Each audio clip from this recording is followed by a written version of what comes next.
ধরুন আপনি প্রচন্ড শ্বাসকষ্টে ভুগছেন, চিকিৎসা নিতে যাওয়ার পর আপনার নাক চেপে মুখে ঢুকিয়ে দেওয়া হলো জ্যান্ত শোল মাছের পোনা। পানি ছাড়াই এক ঢোকে গিলে খেতে হবে।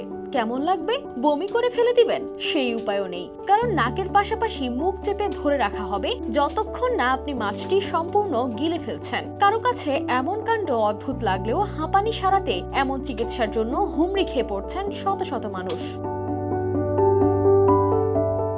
1-2 বছর নয়, 178 বছর ধরে এইভাবে হাঁপানির চিকিৎসা চলছে ভারতের দক্ষিণের শহর হায়দ্রাবাদে। প্রতি বছর একটি নির্দিষ্ট দিনে তেলেঙ্গানার নামপল্লী এলাকায় হাজার হাজার মানুষ জড়ো হন শুধু এই ফিশ মেডিসিন নিতে। তারা লাইনে দাঁড়িয়ে থাকেন ঘন্টার পর ঘন্টা, হাতে শুধুমাত্র একটি ছোট্ট মুরেল মাছ পাওয়ার জন্য, যাকে বাংলায় বলা হয় শোল মাছ।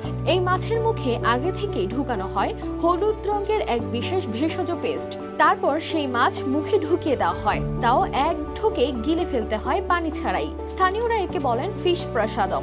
তাদের বিশ্বাস এই নড়তে থাকা মাছটা নাকি শ্বাসনালীর জমে থাকা কফ পরিষ্কার করে দেয় আর ভেষজ মিশ্রণ ভেতরে গিয়ে কাজ করে।